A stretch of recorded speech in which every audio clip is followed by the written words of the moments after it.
Welcome to 360 Tamil. இன்னைக்கு இந்த வீடியோல நம்ம எந்த படத்தோட எக்ஸ்பிளனேஷன் பத்தி பார்க்க போறோம்னா 2021ல வெளியான ஒரு ஹாலிவுட் படத்தை பத்தி தான் பார்க்க போறோம். இந்த படத்தோட பேரு சிஸ்டர்ஸ் ஃபார் லைஃப் அப்படின்றது. இது ஒரு பக்கவான கிரைம் த்ரில்லர் படம்னு சொல்லலாம்.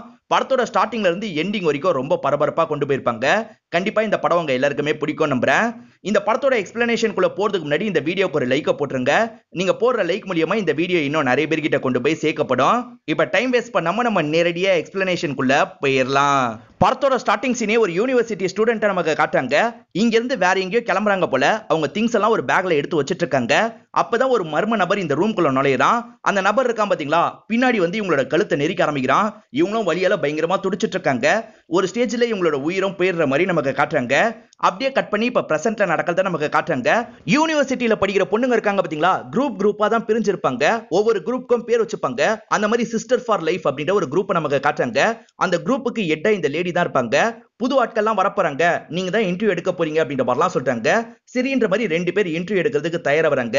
இதுல ஒருத்தங்க தான் ஈரின், இவங்க பேரு ஜெனா அப்படின்றது. இவங்க பக்கத்துல உட்காந்துருக்கவங்க இவங்களோட பெஸ்ட் ஃப்ரெண்டு, பேரு ஏரியல் அப்படின்றது.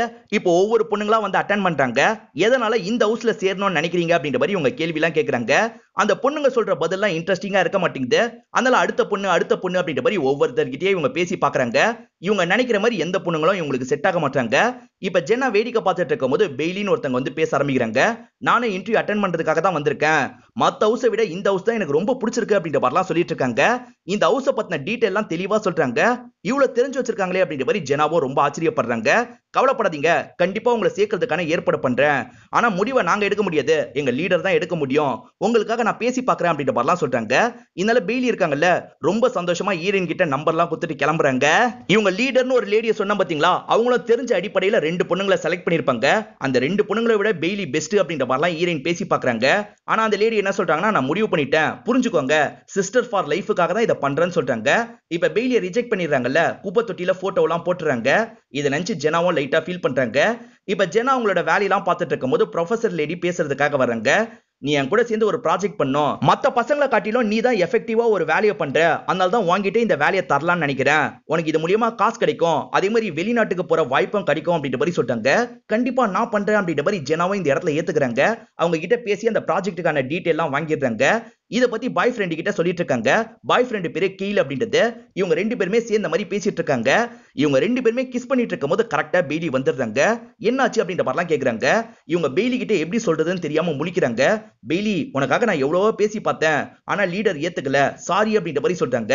இப்ப பெய்லியோட முகமே மாறிடுது. நீ ஒன்னும் கவலைப்படாத, இன்னும் நிறைய குரூப்ல இடம் இருக்கு, அங்க ட்ரை பண்ணி பாரு அப்படின்ற மாதிரி சொல்றாங்க.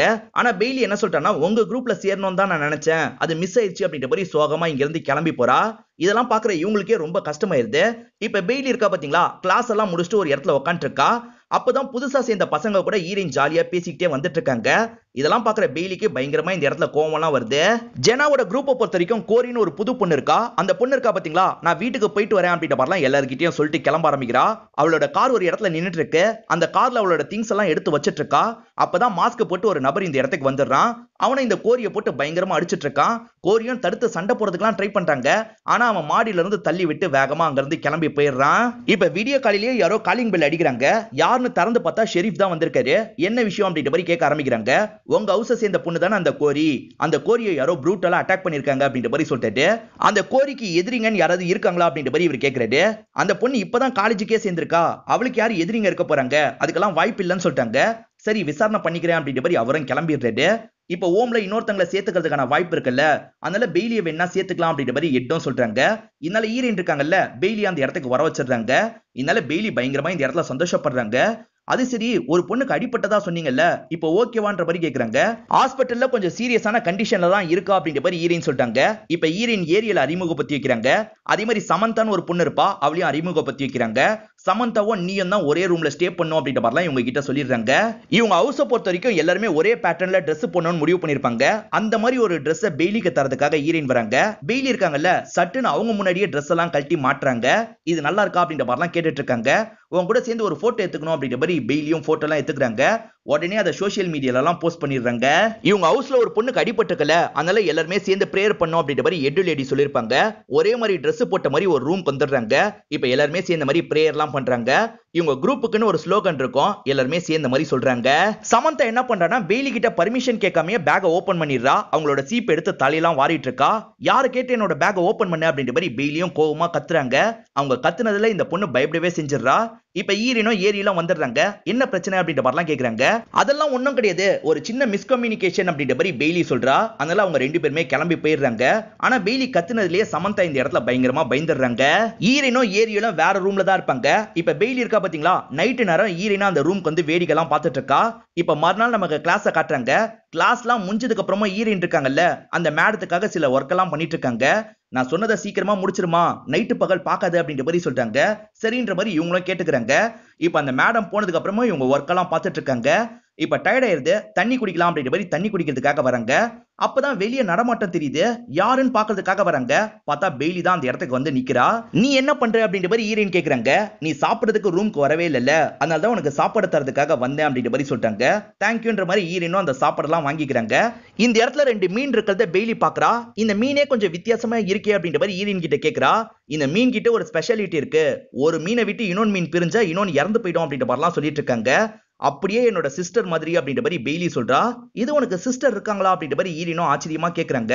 ட்வின் சிஸ்டர் இருந்தா, ஆனா இப்போ உயிரோட இல்ல அப்படின்ற மாதிரி சொல்றாங்க. இவங்களோட ட்வின் சிஸ்டரை பொறுத்த வரைக்கும் ரொம்ப நல்லா படிப்பாங்க. அதனால வெளிநாட்டுல இருந்து ஆஃபர் வந்திருக்கும், பேரண்ட்ஸ்லாம் அங்க கண்டிப்பா போகணுன்ற மாதிரி சொல்லியிருப்பாங்க. ஆனா அந்த சிஸ்டருக்கு பெய்லியை பிரிஞ்சு போறதுல சுத்தமா விருப்பமே கிடையாது. ஆனா பேரண்ட்ஸ்லாம் கொஞ்சம் ஃபோர்ஸ் பண்ணுவாங்க. அதனால அந்த பொண்ணு இருக்காங்கல்ல, சூசைட் பண்ணி இறந்து போயிருப்பாங்க. அந்த அளவுக்கு என்னோட சிஸ்டருக்கு என்ன ரொம்ப பிடிக்கும் அப்படின்ற மாதிரிலாம் பெய்லி ஃபீலிங்கா சொல்லிட்டு இருக்காங்க. இப்ப ஈரினை இவங்களை சமாதானப்படுத்துறாங்க. மேற்கொண்டும் பெய்லி பேச்சு கொடுத்துக்கிட்டே இருக்காங்க. ஆனா ஈரினுக்கு வேலை இருக்குல்ல, எனக்கு கொஞ்சம் வேலை இருக்கு, நீ கிளம்புறியா அப்படின்ற மாதிரி கேக்குறாங்க. ஓகேன்ற மாதிரி இவங்க இருக்காங்கல்ல, இந்த இடத்தை விட்டு கிளம்பி போயிடுறாங்க. கோரிக்கை இவங்க சைடுல ஹெல்ப் பண்ணுன்றதுக்காக ஃபண்ட் ரைஸ் பண்ணலாம் அப்படின்ற மாதிரி முடிவு பண்ணிருப்பாங்க. உன் லேப்டாப் தான், நான் டி-ஷர்ட்லாம் ஆர்டர் போட்டுறேன் அப்படின்ற மாதிரி ஏரியல் சொல்றாங்க. சரின்ற மாதிரி ஈரினும் அவங்களோட லேப்டாப்பை தந்துடுறாங்க. ஏரியல் இருக்காங்கல்ல, அவங்களோட ரூம்ல வந்து ஆர்டர் போடலாம் அப்படின்ற மாதிரிலாம் பண்ணிட்டு இருக்காங்க. அப்பதான் ஒரு ரூம்குள்ள இருந்து சவுண்ட் கேக்குது. யாருன்ற மாதிரி இவங்க கேக்குறாங்க. பார்த்தா அந்த ரூம்குள்ள இருந்து பெய்லி தான் வரா. இல்ல ட்ரெஸ் எடுக்கிறதுக்காக வந்தேன் அப்படின்ற மாதிரி சொல்றா. எதுக்காகவும் எங்க பர்மிஷன் இல்லாம இந்த ரூம்க்குள்ள நீ வரக்கூடாது, இந்த ரூம் எனக்கும் ஈரனுக்கும் மட்டும்தான், கிளம்பு அப்படின்ற மாதிரி சொல்றாங்க. கொஞ்சம் கோவமா சொல்றதுனால பெய்லியும் கோவமா வெளியே போறா. இப்ப ஏரியல் இருக்காங்கல்ல, ஏதோ வேலைக்காக கிளம்பி போறாங்க. அவங்க கிளம்பி போனதுக்கு அப்புறம் பெய்லியும் இந்த ரூம்குள்ள வந்துடுறா. இப்ப ஈரின் லேப்டாப் இங்க தானே இருக்கு, அந்த லேப்டாப்ல சில விஷயங்கள் எல்லாம் பண்ணிட்டு இருக்கா. என்ன பண்றான்றது நமக்கு தெரியல. கொஞ்ச நேரத்துல ஈரின் புலம்பிட்டு இருக்க சவுண்ட் கேக்குது. பெய்லியும் அந்த இடத்துக்கு வந்து என்னாச்சு அப்படின்ற மாதிரி கேக்குறா. நான் கஷ்டப்பட்டு ப்ராஜெக்ட்டுக்கான ஒர்க்கை ரெடி பண்ணி வச்சேன், அது எல்லாமே கரெக்டா இருக்கு, எப்படின்னு தெரியல அப்படின்ற மாதிரிலாம் சொல்லிட்டு இருக்காங்க. நெட் யூஸ் பண்ணீங்களா, வைரஸ் வந்திருக்க வாய்ப்பு இருக்குன்ற மாதிரி சொல்றா. நான் யூஸ் பண்ணல, ஏரியல் தான் யூஸ் பண்ணா, அவளோட வேலையா இருக்கும்ன்ற மாதிரி ஈரினோ வெளியே வந்துடுறாங்க. இப்ப அந்த மேடத்துக்கு கால் பண்ணி இந்த விஷயத்தெல்லாம் சொல்லிட்டு இருக்காங்க. என்ன இவ்வளவு அசால்ட்டா கரெக்ட் ஆயிடுச்சுன்னு சொல்ற, நீ என்ன பண்ணுவே எனக்கு தெரியாது, காலையில வரைக்கும் தான் உனக்கு டைம் இருக்கு, அதுக்குள்ள ரெடி பண்ணு அப்படின்ற மாதிரி சொல்றாங்க. சரி மேடம், ரெடி பண்ணிடுறேன் அப்படின்ற மாதிரி இவங்க சொல்றாங்க. காலையிலேக்குள்ள என்னால ரெடி பண்ண முடியுமா தெரியல அப்படின்ற மாதிரி பெய்லி கிட்ட சொல்றாங்க. நான் வேணா ஹெல்ப் பண்றேன் அப்படின்ற மாதிரி பெய்லி சொல்றாங்க. இவங்க ரெண்டு பேருமே சேர்ந்த மாதிரி அந்த வேலையெல்லாம் பார்த்துட்டு இருக்காங்க. பெய்லியோட ஹெல்ப் மூலியமா தான் இந்த விஷயத்தை முடிச்சேன் அப்படின்ற மாதிரி கெயில் கிட்ட வீடியோ கால்ல இவங்க பேசிட்டு இருக்காங்க. அப்பதான் ஏரியல் இந்த இடத்துக்கு வரா. இவங்களும் ஏரியல் கிட்ட பயங்கரமா கோவப்படுறாங்க. நீ யூஸ் பண்ணி தான் இப்படி ஆயிருக்கு, முன்கூட்டியே என்கிட்ட சொன்னா என்னன்னு கேக்குறாங்க. நான் யூஸ் பண்ண முதல்ல இப்படி ஆவலன்ற மாதிரி ஏரியல் சொல்றாங்க. ஆனா ஈரின் கேட்காம ஏரியல் மேல பயங்கரமா கோவப்பட்டு இருக்காங்க. இந்த விஷயத்தெல்லாம் இவ ரூம்ல இருந்து பெய்லியும் கேட்டு சந்தோஷப்படுறா. பெய்லி ஹெல்ப்போட இவங்க முடிச்சிடுறாங்கல்ல, அந்த ப்ரொஃபசர் கிட்ட காமிச்சிட்டு இருக்காங்க. பரவாயில்ல, கடைசி நேரத்துல கூட நீ பண்ணிட்ட, ஆனா இதுக்கப்புறம் இந்த தப்பு நடக்கூடாது அப்படின்ற மாதிரி சொல்றாங்க. கண்டிப்பா இதுக்கப்புறம் இந்த தப்பு நடக்காது அப்படின்ற மாதிரி ஈரின் சொல்லிடுறாங்க. ஈரினோ தூக்கத்துல புரண்டு படுக்கிறாங்க. அப்பதான் அந்த சைடுல பெய்லி இருக்கிறது தெரியுது. இதை பார்த்து ஷாக் ஆயிடுறாங்க. பெய்லியும் சிஸ்டரோட ஞாபகம் வந்துருச்சு, அதனால தான் இங்க வந்து படுத்தேன் அப்படின்ற மாதிரி சொல்றாங்க. ஈரினோ சரின்ற மாதிரி ஏத்துக்கிறாங்க. இப்ப பெய்லி இருக்கல்ல, இவங்க மேல கைய போட்டுலாம் தூங்கிட்டு இருக்கா. ஈரின் பாய் ஃப்ரெண்டு கீழே நமக்கு காட்டுறாங்க. இப்ப யாருமே கேம்பஸ்ல இல்ல. இவர் இருக்காரு பாத்தீங்களா, ஷவர் பண்றதுக்காக வந்துடுறாரு. இவர் ஷவர் பண்ணிட்டு இருக்கும் போது கரெக்டா இந்த இடத்துக்கு ஈரின் வந்துடுறாங்க. இவங்க அடிக்கடி இந்த மாதிரி சீக்கிரட்டா மீட் பண்ணுவாங்க அப்படின்ற மாதிரி நமக்கு காட்டுறாங்க. இப்ப ரெண்டு பேருமே இந்த இடத்துல ரொமான்ஸ் எல்லாம் பண்ணிட்டு இருக்காங்க. அப்ப யாரோ பாக்குற மாதிரியே இவருக்கு தோணுது. இவரும் நடுவுல எட்டி எட்டி பாக்குறாரு. அப்பதான் அந்த இடத்துல இருந்து பெய்லி பாக்குற மாதிரி நமக்கு காட்டுறாங்க. ஆனா அவங்க இதெல்லாம் கவனிக்காம பிசிக்கல் ரிலேஷன்ஷிப் வச்சுக்கிறாங்க. இப்ப ட்ரெஸ் எல்லாம் இந்த இடத்துல மாத்திட்டு இருக்காங்க. பெய்லி கூட சேர்ந்து படுத்தால, அதை பத்தி ஈரின் சொல்றாங்க. பாத்துமா, என்கிட்ட இருந்து உன்னை பிரிச்சிட போறா அப்படின்ற மாதிரி கெயிலும் கிண்டலா சொல்றாரு. இவங்களும் விளையாட்டுக்காக சிரிச்சிட்டு இருக்காங்க. இவங்க எல்லாருமே சேர்ந்த மாதிரி டி-ஷர்ட் எல்லாம் சேல் பண்ணிட்டு இருக்காங்க. அப்ப பெய்லி இருக்கா பாத்தீங்களா, எப்ப பாரு ஈரின் கூடயே தான் சேர்ந்து சுத்திட்டு இருக்கா. இந்த விஷயத்தெல்லாம் தள்ளி இருந்து ஏரியலும் கவனிக்கிறாங்க. ஏரியலுக்கு பக்கத்துல தான் சமந்தா இருக்காங்க. இவன் மேல எனக்கு டவுட்டா இருக்கு அப்படின்ற மாதிரி சமந்தாவை பார்த்து சொல்லிட்டாங்க. சமந்தா என்ன சொல்றான்னா, எனக்கும் இவன் மேல டவுட்டா இருக்கு. இவ இந்த காலேஜ்ல தானே இதுக்கு முன்னாடி படிச்சதா சொன்னா. நான் விசாரிச்சு பார்க்கும்போது இவளை பத்தி யாருக்குமே தெரியல. இவ பொய் சொல்றா போல அப்படின்ற மாதிரிலாம் சொல்றாங்க. ஏரியலும் சமந்தாவும் சேர்ந்த மாதிரி இவங்களோட பேக்ரவுண்ட் எல்லாம் செக் பண்றதை இவங்களும் கண்டுபிடிச்சிடுறாங்க. இவங்க ரெண்டு பேரும் ஏதாவது பண்ணணும் அப்படின்ற மாதிரிலாம் யோசிக்க ஆரம்பிக்கிறாங்க. எல்லாருமே தூங்குனதுக்கு அப்புறம் சமந்தா இருக்கா பாத்தீங்களா, அவளுக்காக டீ ரெடி பண்ணி குடிப்பா. அந்த விஷயம் உங்களுக்கு தெரிய வந்துருது. இதை வச்சு ஏதாவது பண்ணணும் அப்படின்ற மாதிரிலாம் யோசிக்க ஆரம்பிக்கிறாங்க. ஃபண்ட் ரைசருக்காக இவங்க மணி எல்லாம் கலெக்ட் பண்ணி வச்சிருப்பாங்க. யாருக்குமே தெரியாம பெய்லி இருக்கா பாத்தீங்களா, அந்த மணி எல்லாம் அங்க இருந்து திருடிடுறா. அது மூலியமா வெளியே ட்ரக் வாங்குறதுக்காக வந்துடுறா. இப்போ ஒரு ட்ரக்க காசு கொடுத்து வாங்கிடுறா. கோரியோட மெடிக்கல் செலவுக்கு தரலாம் அப்படின்ற பார்த்தா அந்த ஃபண்டை இவங்க ரைஸ் பண்ணிருப்பாங்க. இப்போ அந்த காசு எல்லாம் காணாம போயிடுச்சுல. எட்டு லேடியும் எல்லாரையும் கூப்பிட்டு இந்த விஷயத்த சொல்றாங்க. உங்கள யாரோ எடுத்திருக்க தான் வாய்ப்பு இருக்கு. எடுத்தவங்க இப்பயே வந்து தந்துருங்க அப்படின்ற மாதிரி சொல்லிட்டாங்க. ஆனா யாருமே தரதுக்கு முன் வர மாட்டாங்க. நீங்களா தர மாட்டீங்கல்ல, சீக்கிரம் நானே கண்டுபிடிக்கிறேன் அப்படின்ற மாதிரி அந்த எட்டு லேடி சொல்லிடுறாங்க. நைட்டு நேரம் சமந்தா எப்பவுமே டீ போட்டு குடிப்பா பாத்தீங்களா, இப்ப டீ எல்லாம் ரெடி பண்ணி எடுத்துட்டு வந்து வச்சிடுறா. அவ வெளியே போகிற கேப்ல இவங்க இருக்காங்க பாத்தீங்களா, வேகமா அந்த இடத்துக்கு வந்துடுறாங்க. வாங்கின ட்ரக் இருக்கு பாத்தீங்களா, அதை நிறைய கலந்து விட்டுறாங்க. அது தெரியாம சமந்தா குடிச்சிடுறா. குடிச்சதுக்கு அப்புறம் பயங்கரமா சமந்தாக்கு மயக்கம் வருது. மத்தவங்களை கூப்பிடணும் அப்படின்ற மாதிரிலாம் ட்ரை பண்றா. அப்ப யாராடமா உருண்டு கீழே விழுந்துடுறா. எல்லாருமே என்னாச்சு ஏதாச்சு அப்படின்ற மாதிரி அந்த இடத்துக்கு வந்து செக்லாம் பண்ணிட்டு இருக்காங்க. கொஞ்ச நேரத்துல ஷெரீஃப் இந்த இடத்துக்கு வந்துடுறாரு. இல்லீகலான ட்ரக் தான் அந்த பொண்ணு உடம்புல கலந்துருக்கு. அதுவும் அளவு ஜாஸ்தியா இருக்கு. யாரோ ஒருத்தர் தான் கலந்துருக்காங்க, கண்டுபிடிக்கணும் அப்படின்ற மாதிரி இந்த இடத்துல எல்லாம் தேடி பார்த்துட்டு இருக்காரு. பெய்லியை பொறுத்த வரைக்கும் ஒரு பாக்ஸ் இருக்கும். க்ளோஸ்ல தான் அந்த பாக்ஸ் இருக்கும். இதை ஓபன் பண்ணி காட்டு அப்படின்ற மாதிரி கேட்கிறாரு. இது என்னோட பர்சனல், இதெல்லாம் நான் ஓபன் பண்ண மாட்டேன். நீங்க வாரண்டோட வாங்க, அப்ப வேணா ஓபன் பண்றேன் அப்படின்ற மாதிரிலாம் பெய்லி சொல்லிட்டு இருக்கா. எதுக்கு அது வரைக்கும் போனோம், ஓபன் பண்ணு அப்படின்ற மாதிரி ஈரின்னு சொல்றாங்க. சரின்ற மாதிரி பெய்லி இருக்கா பாத்தீங்களா, அதை ஓபன் பண்றதுக்காக பக்கத்துல வரா. அப்பன்னு பார்த்து வேற ஒருத்தர் இங்க வாங்கன்ற மாதிரி ஷெரீஃபை கூப்பிடுறாரு. இப்ப ஷெரீஃபும் வேகமா அங்க பாக்குறதுக்காக போறாரு. ஏரியல் ரூம்ல இருந்து தான் அந்த ட்ரக் கிடைச்சிருக்கும். அதே மாதிரி நிறைய காசும் கிடைச்சிருக்கும். ஏரியல் இதுக்கு முன்னாடியே இல்லீகல் ட்ரக் யூஸ் பண்ணி மாட்டிருப்பா. இந்த விஷயத்தை பத்தி எட்டு லேடிக்கு நல்லா தெரியும். ஓஹோ, நீ தான் காசு திருடி ட்ரக் எல்லாம் வாங்கியிருக்கியா, அது எதுக்காக அதுல கலந்து அப்படின்ற மாதிரிலாம் பயங்கரமா திட்டிட்டு இருக்காங்க. மேடம் நீங்க என்ன பேசிட்டு இருக்கீங்க, நானும் இந்த விஷயத்த பண்ணல, நீயாவது சொல்லு அப்படின்ற மாதிரி ஜெனாவை பார்த்துலாம் இவங்க சொல்லிட்டு இருக்காங்க. ஆனா ஜெனாவும் எதுவும் பேசாம அமைதியா இருக்காங்க. இப்ப அந்த லேடி இருக்காங்கல்ல, இதுக்கப்புறம் இந்த ஓம்லயே நீ இருக்க கூடாது அப்படின்ற மாதிரி அனுப்பி விடுறாங்க. இப்பதான் ஈரின் பக்கத்துல இவங்க கிட்ட பேசுறதுக்காக வராங்க. நீ கூட என்ன நம்பல அப்படின்ற மாதிரி ஏரியிலும் இவங்களை பார்த்து கேக்குறாங்க. இதுக்கு முன்னாடியே இந்த மாதிரி நீ பண்ணிருக்க, அதனால தான் அப்படின்ற மாதிரி ஈரின்னு சொல்லிட்டாங்க. நான் இதுக்கு முன்னாடி இந்த மாதிரி தப்பு எல்லாம் பண்ணிருக்கிறது நல்லா தெரிஞ்ச யாரோ ஒருத்தர் தான் என்ன பிளான் பண்ணி இப்படி மாட்ட வச்சிருக்காங்க. அதை போக போக நீ புரிஞ்சுப்ப அப்படின்ற மாதிரிலாம் சொல்லிட்டு இங்க இருந்து கிளம்பி போயிடுறாங்க. இந்த விஷயத்தெல்லாம் தள்ளி இருந்து பெய்லியும் கவனிச்சிட்டு இருக்கா. ஈரினுக்கு பெஸ்ட் ஃப்ரெண்ட்னா ஏரியல் தானே. ஏரியல் ரூமை விட்டு போனதுனால ஈரினும் பயங்கர ஃபீலிங்கா இருக்காங்க. அப்ப பெய்லி பேசுற மாதிரி இந்த இடத்துக்கு வந்துடுறா. நம்ம நினைக்கிற எல்லாருமே நல்லவங்களா இருப்பாங்கன்னு சொல்ல முடியாது, நீ ஃபீல் பண்ணது அப்படின்ற மாதிரி ஆறுதல் படுத்துற மாதிரிலாம் கட்டி பிடிச்சிட்டு இருக்கா. கேயில் என்ன சொல்றாருன்னா, ஏரியல் யார்கிட்டனாலும் பொய் சொல்லுவா, உன்கிட்ட பொய் சொல்ல மாட்டா. எனக்கு என்னமோ ஏரியல் தப்பு பண்ணிருக்க வாய்ப்பு இல்லையோன்னு தோணுது. அந்த பெய்லி வந்ததுக்கு அப்புறம் தான் இதெல்லாம் ஆகுது அப்படின்ற மாதிரி சொல்லிட்டாரு. நீ பெய்லியை மட்டும் தப்பு சொல்லாத, எனக்கு ஒரு பிரச்சனை வரும்போது அவ தான் கூட இருந்தா, நேத்து நான் ஃபீல் பண்ணும் போது அவ தான் ஆறுதல்லாம் பத்துனா அப்படின்ற மாதிரி பெய்லிக்கு சப்போர்ட்டிவா பேசுறாங்க. ஏரியல் தான் சமந்தா அதுல கலந்தான்னு இவர்கிட்ட ப்ரூஃப் இல்லல, அதனால ஏரியல்லாம் வெளியே வந்திருப்பாங்க. ஆனா இது வரைக்கும் உங்க ஓம்ல 2 கிரைம் நடந்திருக்கு. இதை தாண்டி ஏதாவது ஒரு கிரைம் நடந்ததுன்னு வச்சுக்கோங்க, இந்த குரூப்பையே நீங்க க்ளோஸ் பண்ற மாதிரி இருக்கும், பாத்துக்கோங்கன்ற மாதிரி கிளம்பி போயிடுறாரு. ஏரியல் மேலதான் தப்பு இல்லல, நம்ம திரும்பி சேர்த்து போன்னு ஈரின்னு சொல்லிட்டாங்க. நீ என்ன பேசிட்டு இருக்க, ஏரியல் கலந்ததுக்கான ஆதாரம் இல்லைன்னு தான் சொன்னாரு. ஏரியல் இதை பண்ணவே இல்லைன்னு சொல்ல, அதனால ஏரியலுக்கு இந்த ஹவுஸ்ல இதுக்கப்புறம் இடம் இல்லைன்னு சொல்லிட்டாங்க. ஈரினும் காலேஜ் காரிடார்ல நடந்து வந்துட்டு இருக்காங்க. பின்னாடி யாரோ வர மாதிரியே இருக்கு. திரும்பி பார்த்தா யாருமே காணோம். இப்ப சட்டுன்னு முன்னாடி ப்ரொஃபசர் வந்து பயம்புத்திடுறாங்க. ப்ரொஃபஸரும் ஒரு முக்கியமான விஷயத்த சொல்றாங்க. அதாவது இவங்க பண்ண ப்ராஜெக்ட் செலக்ட் ஆயிருக்கும், அதனால அடுத்த செமஸ்டர் மட்டும் நீ வேற ஒரு இடத்துல போய் தான் படிக்க போற, உடனே இந்த நாட்டுக்கு கிளம்பணும் அப்படின்ற மாதிரி சொல்றாங்க. ரொம்ப ஹாப்பியான நியூஸை சொல்லியிருக்கீங்க அப்படின்ற மாதிரி ஈரின் சந்தோஷப்படுறாங்க. ப்ரொஃபஸரும் சிரிச்சுக்கிட்டே இங்க இருந்து கிளம்பிடுறாங்க. இந்த விஷயத்தெல்லாம் எட்டு கிட்ட சொல்றாங்க. நம்ம ஹவுஸ்ல இருந்து நீ பெரிய லெவலுக்கு போறத பார்க்கும்போது சந்தோஷமா இருக்குன்ற மாதிரி எட்டு சொல்றாங்க. இப்ப மத்த பசங்களும் சந்தோஷமா இருக்காங்க. ஆனா பெய்லி மட்டும் சோகமா இருக்கா. ஏன் சோகமா இருக்க, ஒரு செமஸ்டர் மட்டும் தான் நான் அங்க போக போறேன், திரும்பி வந்துருவேன் அப்படின்ற மாதிரிலாம் சொல்றாங்க. இல்ல உன்னை மிஸ் பண்ணுவேன், அதனால தான் கொஞ்சம் சோகமா இருக்கு அப்படின்ற மாதிரி பெய்லி சொல்றா. இப்ப ஈரினும் நைட்டு நல்லா தூங்கிட்டு இருக்காங்க. அப்ப பெய்லி இருக்கா பாத்தீங்களா, சைலண்டா ஈரின் பேக்குள்ள இருந்து ஈரின் கார்டு எடுக்கிறா. இப்ப அங்க இருந்து கிளம்பி போயிடுறா.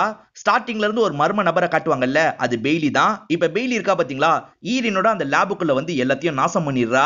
இப்ப நைட்டு நேரம் ஷெரீஃபும் கதவை தட்டுறாரு. எட்டு லேடியும் என்ன விஷயம்னு கேக்குறாங்க. இவர் நேரா ஜெனாவை பாக்குறதுக்காக வராரு. உங்க கார்டை காட்டுங்கன்னு கேக்குறாரு. இவங்களும் கார்டை தேடிட்டு இருக்காங்க. ரொம்ப தேடி கஷ்டப்படாதீங்க, என்கிட்ட கார்டு இருக்கு அப்படின்ற மாதிரி இவர் காட்டுறாரு. உங்க லேபை அடிச்சு உடைச்சிருக்கீங்கன்னு சொல்றாரு. நான் ஏன் சார் அப்படி பண்ண போறேன், நானும் அப்படி பண்ணலன்னு சொல்றாங்க. அப்ப அந்த நேரம் நீங்க எங்க இருந்தீங்க, ப்ரூஃப் இருக்கா அப்படின்ற மாதிரி கேட்டுட்டு இருக்காரு. என் கூட தான் சேர்ந்து படுத்துட்டு இருந்தா அப்படின்ற மாதிரி கரெக்டா பெய்லி வந்து சொல்றாங்க. பெய்லி போய் தான் சொல்றாங்க. எப்படினாலும் ஆலிபை இருக்குல்ல, அதனால இன்ஸ்பெக்டரும் இங்க இருந்து கிளம்பி போயிடுறாரு. நீ எதுக்காக அவசரப்பட்டு பொய்யெல்லாம் சொன்னேன்னு இவங்க கேக்குறாங்க. உன்னை காப்பாத்துறதுக்கு சட்டுன்னு என்ன பண்றதுன்னு தெரியல, அதனாலதான் இப்படி சொன்னன்ற மாதிரி பெய்லி சொல்றா. என்னதான் இருந்தாலும் போலீஸ் கிட்ட போய் சொல்றது பிரச்சனை, நீ இப்படி சொல்லிருக்க கூடாது அப்படின்ற மாதிரிலாம் இவங்க சொல்லிட்டு இருக்காங்க. மறுநாள் இந்த விஷயத்தெல்லாம் கேல் கிட்ட சொல்லிட்டு இருக்காங்க. கேலுக்கு இப்பயும் பெய்லி மேலதான் டவுட் இருக்கு. உன் கார்டை யாரால எடுக்க முடியும், கண்டிப்பா அவ தான் எடுத்திருக்க வாய்ப்பு இருக்கு. அதே மாதிரி அவ உனக்காக போலீஸ் கிட்ட அப்படி சொல்ல, அவளை காப்பாத்திக்க தான் சொல்லிருக்கா. ஏன்னா அவன் அந்த டைம் எங்க இருந்தான்னு யாருக்குமே தெரியலன்னு சொல்றாரு. ஈரனும் அந்த மேடத்தை பாக்குறதுக்காக வந்துடுறாங்க. ப்ளீஸ் மேடம் நம்புங்க, நான் இந்த விஷயத்த பண்ணல அப்படின்ற மாதிரி இவங்க சொல்றாங்க. நீ எதுக்காகமா பண்ண போற, உனக்கு இதனால ஆதாயம் தான், கண்டிப்பா நீ பண்ணலன்னு எனக்கு தெரியும். ஆனா நீ அங்க போக கூடாதுன்னு யாரோ ஒருத்தர் நினைக்கிறாங்க, அவங்க தான் இப்படி பண்ணிருக்காங்க. அது யாருன்றத சீக்கிரமா கண்டுபிடி, அதுதான் உனக்கு நல்லது அப்படின்ற மாதிரி சொல்றாங்க. இவங்க சொல்றது மூலியமா இவங்களுக்கு பெய்லி மேல டவுட் வருது. இதெல்லாம் யோசிச்சுக்கிட்டே ஈரனும் சோகமா உட்காந்து இருக்காங்க. அப்பதான் பெய்லி பேசுறதுக்காக இந்த இடத்துக்கு வந்துடுறா. எதுக்காக இப்படி உட்காந்து இருக்க, வா வெளியே போலாம் அப்படின்ற மாதிரிலாம் கூப்பிடுறா. இவங்க இருக்காங்கல்ல, நீ வேணா போயிட்டு வா, எனக்கு வர விருப்பம் இல்ல அப்படின்ற மாதிரி சொல்றாங்க. எதுக்காக இப்படி சொல்ற, வா ஜாலியா இருக்கும் அப்படின்ற மாதிரிலாம் பெய்லி கூப்பிடுறாங்க. இதனால ஈரன் டென்ஷன் ஆயிடுறாங்க. ஒரு வாட்டி சொன்னா உனக்கு புரியாதா, எப்ப பாரு என் கூடயே தான் சுத்தணும்னு நினைப்பியா, நீ தனியா போய் சுத்து, எனக்கு நிம்மதியா இருக்கணும் அப்படின்ற மாதிரிலாம் சொல்றாங்க. கொஞ்சம் கோவமா பேசினதுனால இவங்களோட முகம் மாறிடுது. இவங்களும் சோகமா இந்த இடத்தை விட்டு கிளம்ப ஆரம்பிச்சிடுறாங்க. இப்ப கொஞ்ச நேரத்துல ஈரின் குடிக்கிறதுக்காக டீ எல்லாம் போட்டு எடுத்துட்டு வராங்க. ஈரின் அப்பதான் குளிச்சு ஃப்ரெஷ் ஆயிட்டு இருக்காங்க. எனக்கு டீ போட்டேன், அதனால தான் உனக்கும் தரதுக்காக வந்தேன் அப்படின்ற மாதிரி பெய்லி தந்துட்டு கிளம்பிடுறா. அந்த டீயை குடிச்சதுனால ஈரின் மயக்கம் போட்டுறாங்க. இப்பதான் கெயில் கூட சாட் பண்ணதெல்லாம் இவ படிச்சு பாக்குறா. கெயில் தான் இந்த வேலையெல்லாம் பண்றானா அப்படின்ற மாதிரி கோவப்படுறா. நம்ம எப்பவுமே மீட் பண்ற இடத்துக்கு வந்துரு அப்படின்ற மாதிரி மெசேஜ் பண்ணிடுறா. இவரும் அந்த இடத்துக்கு வந்துடுறாரு. அங்க ட்ரெஸ் எல்லாம் கழட்டி போட்ட மாதிரி இருக்கு. ஓஹோ, நீ எனக்கு முன்னாடி குளிக்க போயிட்டியா அப்படின்ற மாதிரி இவரும் அந்த இடத்துக்கு வந்துடுறாரு. பார்த்தா அந்த இடத்துல அவங்கள காணோம். அப்பதான் அந்த இடத்துக்கு பெய்லி ட்ரெஸ்ஸே இல்லாம வரா. இதை பாக்குற இவர் ஷாக் ஆயிடுறாரு. ஆனா பெய்லி ரொமான்ஸ் பண்றதுக்கெல்லாம் ட்ரை பண்றா. இவர் என்ன சொல்றாருன்னா, இதை போட்டோ எடுத்து அவகிட்ட காட்டுறதுக்காக தானே பண்ற, உன் பிளான்லாம் எனக்கு நல்லா தெரியும் அப்படின்ற மாதிரி கெயில் சொல்றாரு. ஓஹோ, கண்டுபிடிச்சிட்டியா அப்படின்ற மாதிரி இவங்களும் சவத்துல வேகமா தலையை இடிக்கிறாங்க. இப்ப ரத்தம் ஊத்துது. இவங்களும் கிளம்பி போயிடுறாங்க. இப்ப காலையில கிளீன் பண்றதுக்காக ஒரு பெரியவர் வராரு. அவர் தான் கேலி இப்படி இருக்கிறத பாக்குறாரு. உடனே ஹாஸ்பிட்டல்ல சேர்த்துடுறாரு. இப்ப ஹாஸ்பிட்டல்ல கொஞ்சம் சீரியஸான கண்டிஷன்ல இருக்காரு. ஈரனும் இவரோட கண்டிஷன்லாம் பார்த்து பயங்கரமா ஃபீல் பண்ணிட்டு இருக்காங்க. டாக்டரும் இவரோட நிலைமையை பத்தி எல்லாம் எடுத்து சொல்லிட்டு இருக்காரு. அப்பதான் இவங்களோட ஹவுஸை சேர்ந்த எல்லாருமே மொத்தமா வந்துடுறாங்க. கவலைப்படாது அப்படின்ற மாதிரி ஆறுதல் சொல்றாங்க. இதே ஹாஸ்பிட்டல்ல தான் கோரி இருப்பா. கோரிய பார்க்க போலான்னு எல்லாருமே வெளியே போறாங்க. ஆனா பெய்லி மட்டும் இங்கே இருக்கா. ஈரின் போன்ல சாட் பண்ணதை டெலீட் பண்ணிருப்பா. இவர் போன்ல டெலீட் பண்ணல, அதனால வேகமா எடுத்து டெலீட் பண்ணிடுறா. ஏதாவது ஒயரை கழட்டி விட்டு இவரை சாவடிச்சிடணும் அப்படின்ற மாதிரிலாம் யோசிச்சுட்டு இருக்கா. அப்பதான் எட்டு லேடி வந்துடுறாங்க. என்ன பண்ணிட்டு இருக்க வான்ற மாதிரி கூப்பிடுறாங்க. அதனால இவ்வளவு வேற வழி இல்லாம வெளியே வந்துடுறா. கோரியோட அம்மா அந்த ரூம்க்கு வெளியே தான் இருக்காங்க. இவங்க இருக்காங்க பாத்தீங்களா, கோரியோட கண்டிஷன் எப்படி இருக்கு அப்படின்ற மாதிரிலாம் கேட்டுட்டு இருக்காங்க. இவங்க எல்லாம் பேசிட்டு இருக்கும் போது இந்த பெய்லி இருக்கா பாத்தீங்களா, கோரிய பார்க்கலாம் அப்படின்ற மாதிரி அந்த ரூமை நோக்கி நடக்க ஆரம்பிக்கிறா. பெய்லிய பார்த்தோன்னே இந்த கோரி பொண்ணோட முகம் பயங்கர ஷாக்கிங்கா மாறிடுது. ஏன்னா இவ தான் தள்ளி விட்டா அப்படின்றது கோரிக்கு தெரிஞ்சிருது போல. அம்மா என்ன சொல்றாங்கன்னா, ஆண் தள்ளி விடலாமா, பெண் தான் தள்ளி விட்டதா என்னோட பொண்ணு சொன்னா அப்படின்ற மாதிரி சொல்லிட்டு இருக்காங்க. பெய்லியும் இவளுக்கு தெரியுதான் செக் பண்றதுக்காக தான் வந்திருப்பாங்க. உன்னை தள்ளி விட்டவனை பத்தி ஏதாவது தெரிய வந்ததா அப்படின்ற மாதிரி பெய்லி கேக்குறாங்க. இல்ல போலீஸ் இன்னும் எதையும் கண்டுபிடிக்கல, அங்க இருட்டா இருந்ததுனால எனக்கும் தெரியல அப்படின்ற மாதிரிலாம் இந்த கோரியும் சொல்லிட்டு இருக்கா. ஆனா அம்மா பொண்ணு தான் தள்ளி விட்ட மாதிரி சொன்னாங்கல்ல, இதனால ஈரனுக்கு இன்னமும் பெய்லி மேல டவுட் ரொம்ப அதிகமாகுது. இப்ப ஈரனும் வேகமா இங்க இருந்து கிளம்பிட்டு இருக்காங்க. இப்ப பெய்லியும் எங்க கிளம்பிட்டு அப்படின்ற மாதிரி பேசுறதுக்காக வரா. நான் எங்க கிளம்புனா என்ன, என் கூடியே தான் சுத்திட்டு இருப்பியா, என்ன கொஞ்சம் ஃப்ரீயா விடு அப்படின்ற மாதிரிலாம் இவங்களும் கோவமா பேசிட்டு கிளம்பி போயிடுறாங்க. அவ டென்ஷன்ல இருக்கா, அதனால தான் அப்படி பேசுறா அப்படின்ற மாதிரி எட்டு லேடியும் பெய்லிய சமாதானப்படுத்துறாங்க. ஈரின் கேம்பஸ்ல நடந்து வந்துட்டு இருக்கும் போது யாரோ முதுகுல கை வைக்கிறாங்க. இவங்க பயந்துகிட்டே திரும்பினா அந்த இடத்துல ஏரியல் தான் இருக்காங்க. பயப்படாத, நான் தான் அப்படின்ற மாதிரிலாம் சொல்லிட்டு இருக்காங்க. இவங்களும் வேகமா அவங்கள கட்டி பிடிச்சிடுறாங்க. நீ சொன்னதை நான் கேட்டிருக்கணும், அந்த பெய்லி மேலதான் எனக்கும் டவுட் இருக்கு அப்படின்ற மாதிரிலாம் சொல்லிட்டு இருக்காங்க. அந்த பெய்லியோட ஜாதகத்தையே நான் கண்டுபிடிச்சிருக்கேன், என் கூட வான்ற மாதிரி ஏரியல் கூட்டு போறாங்க. இது எல்லாத்தையும் கார்க்குள்ள இருந்து பெய்லியும் பாக்குறா. இவங்க ரெண்டு பேருமே வேற காலேஜ்ல லின்னு ஒரு பொண்ணை பாக்குறதுக்காக தான் வந்திருக்காங்க. விஷயத்த சொல்லு அப்படின்ற மாதிரி ஏரியல் சொன்னோன்னா அந்த பொண்ணும் சொல்ல ஆரம்பிக்கிறா. அந்த பொண்ணுக்கு ஒரு சிஸ்டர் இருந்திருப்பாங்க. அந்த சிஸ்டரும் இவங்களும் க்ளோஸா இருந்திருப்பாங்க. அப்பதான் பெய்லி நடுவுல வந்திருப்பா. அதனால சிஸ்டர் கூட இவங்களோட ரிலேஷன்ஷிப்லாம் கொஞ்சம் கொஞ்சமா குறைய ஆரம்பிச்சிருக்கும். அவங்க ரெண்டு பேருமே சிஸ்டர்ஸ் மாதிரிலாம் பழகிட்டு இருந்திருப்பாங்க. என் அக்காவோட ஃப்ரெண்ட்ஷிப் சர்க்கிள்லாம் கொஞ்சம் கொஞ்சமா உடைய ஆரம்பிச்சிருச்சு. இந்த மாதிரி டைம்ல தான் என்னோட அக்காக்கு வேற ஒரு காலேஜ்ல பெரிய ஆஃபர் வந்தது. அந்த இடத்துக்கு போகணும்னு ரொம்ப ஆசைப்பட்டு என்கிட்ட எல்லாம் சொல்லிட்டு இருந்தா. ஆனா மறுநாளே அவ சூசைட் பண்ணி இறந்துட்டதா போலீஸ்லாம் சொன்னாங்க. அதனால தான் எனக்கு பெய்லி மேல டவுட் வந்தது. கண்டிப்பா பெய்லி தான் இந்த விஷயத்த பண்ணிருக்கணும் அப்படின்ற மாதிரிலாம் சொல்லிட்டு இருக்காங்க. ஸ்டார்டிங்ல கழுத்துல கயிறை போட்டு யாரையோ நெரிச்ச மாதிரி காமிச்சாங்கல்ல, அவங்க தான் லின்னோட அக்காவா இருப்பாங்க. இந்த மாதிரி தான் ஒன்னை யூஸ் பண்ணிட்டு இருக்க மாதிரி எனக்கு தோணுதுன்னு ஏரியல் சொல்றாங்க. ஈரினுக்கும் ஆமான்ற மாதிரி தான் தோணுது. இப்ப மேற்கொண்டு என்ன பண்றது அப்படின்ற மாதிரி டிஸ்கஸ் பண்ணிக்கிட்டே இங்க இருந்து கிளம்ப ஆரம்பிக்கிறாங்க. இவங்க இங்க இருந்து கிளம்பி போறாங்க பாத்தீங்களா, இந்த விஷயத்தெல்லாம் பெய்லியும் மறைஞ்சிருந்து கவனிச்சுட்டு தான் இருக்கா. இப்ப லின்னு மட்டும் தனியா இருக்கும் போது லின்ன பாக்குறதுக்காக உள்ள வந்துடுறா. எப்படி இருக்க லின் அப்படின்ற மாதிரி கேக்குறா. இப்ப லின்னும் செம்மையா பயப்படுறாங்க. என்ன எதுவும் பண்ணிடாத விட்டு அப்படின்ற மாதிரிலாம் சொல்லிட்டு இருக்காங்க. ஆனா பெய்லி இருக்கா பாத்தீங்களா, அட்டாக் பண்றா. உன் அக்கா கிட்ட நான் கேட்டதா சொல்லு அப்படின்ற மாதிரி சாவடிச்சிடுறா. ஈரின் ரூம்க்கு வரும்போது பெய்லி இல்லன்றது உங்களுக்கு தெரிய வருது. பெய்லியோட அந்த பாக்ஸை செக் பண்ணி பார்க்கணும் அப்படின்ற மாதிரி யோசிக்கிறாங்க. இப்ப அந்த லாக் இருக்கு பாத்தீங்களா, அதை கஷ்டப்பட்டு இவங்க ஓபன் பண்ணிடுறாங்க. உள்ள பார்த்தா அவ சிஸ்டர் கூட ஒன்னா இருந்த நிறைய போட்டோஸ் இருக்கு. அதே மாதிரி லின்னோட சிஸ்டர் கூட ஒன்னா இருந்த போட்டோஸ்லாம் இருக்கு. இததான் கலெக்ட் பண்ணி வச்சிருக்கா போல அப்படின்ற மாதிரி இவங்களும் பார்த்துட்டு இருக்காங்க. இப்பதான் பெய்லி மாடி ஏறுற மாதிரி சவுண்ட் கேக்குது. அவ வந்துட்டா போல அப்படின்ற மாதிரி ஈரின் இருக்காங்கல்ல, வேகமா அதை க்ளோஸ் பண்ணி கட்டிலுக்கு அடியில வச்சிடுறாங்க. இவங்களும் வெளியே போக முடியாதுல, எதிர இருக்க கட்டில ஒளிஞ்சுக்கிறாங்க. இப்ப பெய்லி வரும்போது இவங்க உள்ள இல்ல. இப்ப உள்ள வந்த பெய்லி இருக்கா பாத்தீங்களா, அந்த பெட்டி கரெக்டா இருக்கான்ற மாதிரி பாத்துக்கிறா. அதுக்கப்புறம் வெளியே கிளம்பி போயிடுறா. அவ கிளம்பிட்டான்ற மாதிரி இவங்களும் வெளியே போறதுக்காக வராங்க. மாட்டிக்கிட்டியா அப்படின்ற மாதிரி பெய்லி அந்த இடத்துக்கு வந்து மண்டிலேயே அடிக்கிறா. ஈரின் கண் முழிச்சு பார்க்கும்போது அந்த ஒயிட் கலர் ட்ரெஸ்ல இருக்காங்க. அதே சமயம் ஏரியல் கிட்ட இருந்து கால் வருது. இவங்களும் வேகமா அந்த இடத்துக்கு வந்து அட்டென்ட் பண்றாங்க. பார்த்தா அந்த வீடியோ கால்ல பெய்லி தான் பேசுறா. ஏரியல் மேலதான் இருக்கா, சீக்கிரமா கிளம்பி மேல வா அப்படின்ற மாதிரிலாம் சொல்லிட்டு இருக்கா. இவங்களும் மேல போனோம் அப்படின்ற மாதிரி படிக்கட் ஏறி மேல ஒரு ரூம் இருக்கும் பாத்தீங்களா, அந்த இடத்துக்கு வந்துடுறாங்க. சீக்கிரமா ஏரியலோட கட்டெல்லாம் கழட்டிடலான்னு பாக்குறாங்க. அதுக்குள்ள இந்த இடத்துக்கு பெய்லி வந்து மிரட்டலாம் ஆரம்பிக்கிறா. நீ எதுக்காக இந்த மாதிரிலாம் பண்ணிட்டு இருக்க, உன்னை ஃப்ரெண்டு நினைச்சேன் அப்படின்ற மாதிரி ஈரினோ சொல்றாங்க. நீ மட்டும் உண்மையிலேயே என்ன ஃப்ரெண்டு நினைச்சிருந்தேன்னு வச்சுக்கோ, என்னை விட்டு போகணும்னு நினைச்சிருக்க மாட்டேன், என் கூடியே இருக்கலான்ற மாதிரி தான் யோசிச்சிருப்ப. எதுக்காக என்னை விட்டு போலான்னு நினைச்சேன் அப்படின்ற மாதிரிலாம் கோவமா கேட்டுட்டு இருக்கா. ஒன்ன மாதிரியே தான் லின் சிஸ்டரும் பண்ணா. என்னை விட்டு போகணும்னு நினைச்சா என்னால எப்படி சும்மா இருக்க முடியும் அப்படின்ற மாதிரிலாம் கோவப்பட்டு இருக்கா. அப்போ உன்னோட சிஸ்டரை கொன்னதும் நீ தானே அப்படின்ற மாதிரி இவங்க கேக்குறாங்க. ஆக்சுவலா சிஸ்டர்லாம் இவங்களை பிரியறதுக்காக சூசைட் பண்ணிருக்க மாட்டாங்க. இவளால இவளோட ட்வின் சிஸ்டரை பிரிஞ்சு இருக்க முடியாது. அவ அதை மீறி போறான்னு சொல்லுவா. அதனால தான் இவங்க சூசைட் மாதிரி செட் பண்ணிருப்பாங்க. இப்ப நான் என்ன பண்ணோம், என்ன எதுவுமே பண்ணாதான்னு ஈரேன்னு சொல்லிட்டாங்க. நான் உன்னை எதுவுமே பண்ண மாட்டேன், நம்ம 2 பேர் ஃப்ரெண்ட்ஸா இருக்கலாம். அதுக்கு முன்னாடி இவ கதையை முடிக்கணும், இந்த ட்ரக் அவ வாயில போடு அப்படின்ற மாதிரி சொல்லிட்டாங்க. ஈரனும் வாயிலெல்லாம் போட்டு விட்டுறாங்க. ட்ரக் அதிகமா எடுத்து ஏரியல் இறந்து போயிட்டாளா அப்படின்ற மாதிரி பெய்லி செக் பண்ணிட்டு இருக்கா. இப்ப சட்டன் ஏரியல் இருக்காங்க பாத்தீங்களா, கையை வச்சு இவளை பிடிச்சு தள்ளி விட்டுறாங்க. ஆக்சுவலா ஈரின் வாயில ட்ரக் கொடுத்த மாதிரி நடிக்க தான் செஞ்சிருப்பாங்க. இதனால கோவப்பட்ட பெய்லியும் ஈரின் கூட சண்டை போட்டுட்டு இருக்கா. ஈரனே இப்ப தரையோட சேர்த்த மாதிரி லாக் பண்ணிடுறா. உன்னை விட மாட்டேன் அப்படின்ற மாதிரி கோவமா நெரிச்சிட்டுலாம் இருக்கா. அப்படி நெரிச்சிட்டு இருக்கும் போது ஈரன் இருக்காங்கல்ல, அந்த ட்ரக்கை மறைச்சு வச்சிருப்பாங்க. அதை எடுத்து சடனா இவளோட வாயில திணிச்சு விட்டுறாங்க. மொத்தமா திணிச்சு விட்டுறாங்கல்ல, அதனால உடனே இவ்வளவு இந்த இடத்துல மயங்கிடுறா.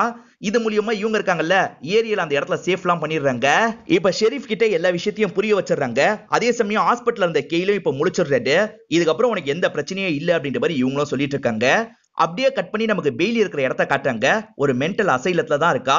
இவளுக்கு தலைலாம் ஒரு லேடி வாரி விடுறாங்க. உங்களை எனக்கு ரொம்ப பிடிச்சிருக்கு அப்படின்ற மாதிரி அந்த லேடியை பார்த்து சிரிச்சுக்கிட்டே சொல்றா. அந்த லேடியும் டைம் ஆயிடுச்சுல, அதனால அந்த ரூமை விட்டு கிளம்பி போயிடுறாங்க. இவளும் ஏக்கமா அந்த லேடியை பாக்குறா. இப்ப இந்த லேடி கிட்ட பாண்டிங் எதிர்பார்க்க ஆரம்பிச்சிட்டா அப்படின்ற மாதிரி காமிச்சு நமக்கு படத்தை முடிச்சிடுறாங்க. இந்த படம் உங்க எல்லாருக்குமே பிடிச்சிருக்கோம் நம்புறேன்.